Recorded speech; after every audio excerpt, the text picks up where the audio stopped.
Libertarians do not own the idea or have an exclusive ownership of the idea that foreign intervention and regime change is good policy and that it wouldn't be better to invest the money at home. I mean, look, let's play this clip of, do we have this clip of Trump? This one where he says on spending money for yeah, do we war don't at have home. this? Do we have that? Okay, let's play this clip because Donald Trump talking about essentially our invasion and occupation of Iraq.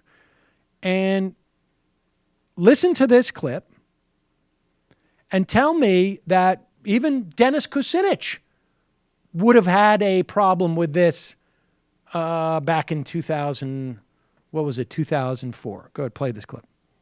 Mr. Trump, are Americans safer with dictators running the world in the Middle East? In my opinion, Go ahead, Mr. Trump.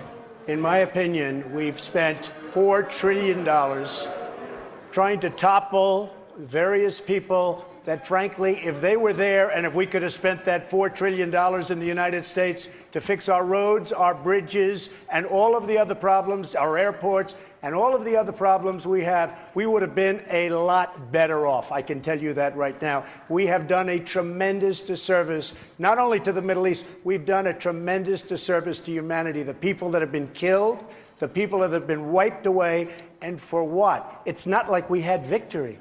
It's a mess. The Middle East is totally destabilized, a total and complete mess. I wish we had the $4 trillion or $5 trillion.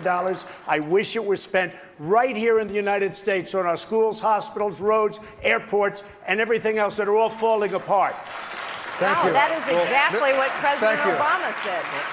And Carly Fiorina jumps in there and says that's exactly what President Obama said. And I have to say, God help me, I don't know if there's a single word in what he just said there that I don't totally agree with. I mean, the only thing that as I read that is when he says it's not like we had a victory, as if that's really the issue. But beyond that, I don't think there is a single word in that. And that is the guy who is now garnering 40% of the Republican primary field. Now, I don't think they listen to that any more than they listen to what he says about Rosie O'Donnell. I think they just like the fact that he says it with a certain amount of bravado, and the guy's a billionaire, and so whatever he says goes.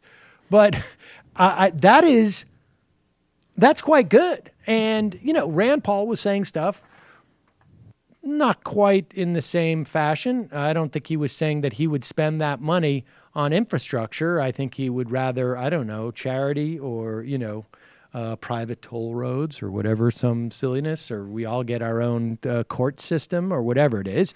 But nevertheless, the idea that we shouldn't be going around in terms of attempting to overthrow other governments, because it's very difficult to look back and find a single example of one where we have militarily intervened to overthrow a government and it worked. I mean, I guess you could say like the former Yugoslavia, things aren't great now there, but there isn't like sort of the ongoing killing that was taking place when we intervened.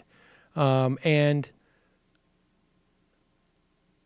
we may have had other, other intentions or other reasons for that intervention.